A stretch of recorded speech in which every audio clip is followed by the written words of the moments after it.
since Tate George launched the Huskies to the edge of the promised land. Yes! The shot's gonna count! There isn't a Husky fan who can forget the pain of being turned away.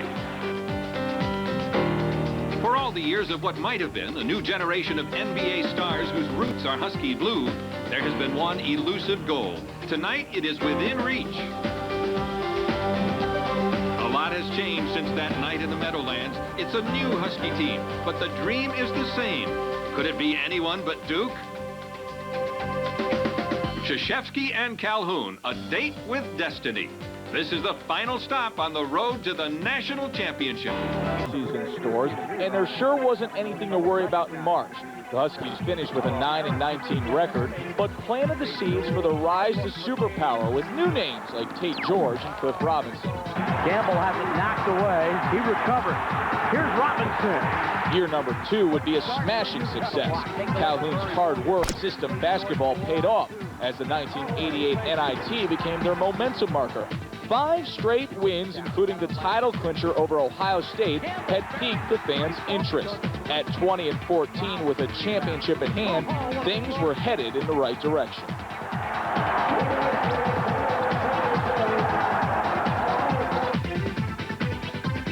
As the 80s wrapped up, Calhoun's squads heated up.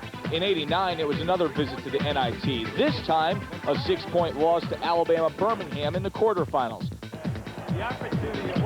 Then came the dream. The 89-90 season was UConn basketball's breakthrough to the other side. From regional steady and national hopeful, Calhoun's top dogs became college hoops hot topic. A 31-6 regular season mark and a trip to the NCAA's Elite Eight was the reward. And of course, there was the shot. Tate George made everyone feel it's great, it's late, it's Tate. The shot. Yes! The shot's gonna count! The shot by Tate George wins it! If it wasn't for Duke's Christian Laettner making the overtime miracle, who knows how far this fairy tale would have gone. Certain things had to happen. And you know what? During the season, certain things had to happen for the team to be good. And most of the time they did. And tonight they didn't. But the thing is, they learned it when they give it their best. We got beat tonight. We didn't lose the game. We got beat. 5 to go in this kind of lead. Duke opens it up. The next year brought 20 more wins to stores. But 91 also put the salt in the wound at the hands of Duke. The Sweet 16 was an ousting that stung. In '92, the Huskies finished 20-10. But once again, the NCAA made for March misery.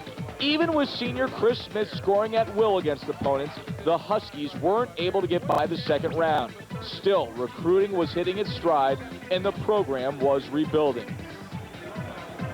With Smith, the school's all-time leading scorer, moving on to the pros, 93 was time to rebuild. UConn finished just 2 games over 500 in 93.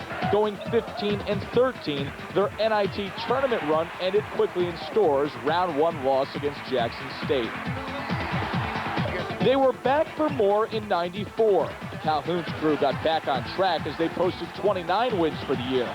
But Donyell Marshall's missed free throws in the NCAA Elite Eight against Florida proved to be a sour exit for the Huskies in the Sweet 16. In 95, UConn went west, and the high-octane offense would put Jim Calhoun at the doorstep of the much-anticipated Final Four. But the eventual national champions, UCLA, had just a little more giddy-up.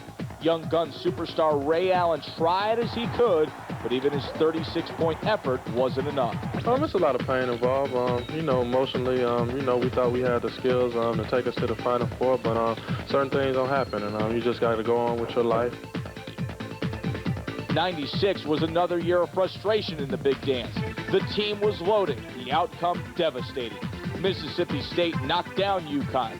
This was supposed to be Dream Year 2. Instead, it was a nightmare again. A third-round exit had UConn looking in the mirror. With the NBA calling Ray Allen's name, the following year was tough to swallow. An 18-15 record in 97 laid the groundwork for the hunger to get back on top. They wrapped up the year as the third-place finishers in the NIT, beating Arkansas in the consolation game. 98 would get UConn quickly back to where they once belonged. the Huskies made a big run to the NCAA tournament. Playing North Carolina in North Carolina, though, it proved to be too much. UConn's season ended once again just a step short of the Final Four. But this time, the future was obvious to see.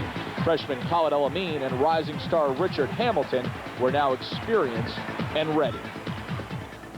It's been a long, long ride from 1986. And you know who was there day one, first practice of 1986?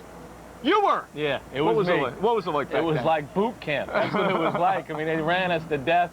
The talent was not to the level that it is now. But you know what? Calhoun, his players will all say the same thing. We know what Coach Calhoun brings into the table, and he can not only coach, but he gets a chance to do it now on a national stage that puts him in the likes of Coach K, in which he should be. You know, when I was putting this piece together, you look at where UConn is now, and you sort of forget that this roller coaster has gone down at times. And, you know, just watching the piece there, you and I were saying, man, that Mississippi State loss, that was really the pits there. Yeah, that was a walloping loss. But the thing that gives credit to Coach Calhoun is this. Every time we took a loss in the University of Connecticut, in which we were supposed to win, including back in '90, he never put the blame on the players, and that's why the kids play so hard for him. Alan Denise, 13 years, but it's well worth it to be sitting here tonight. Yeah, it sure is.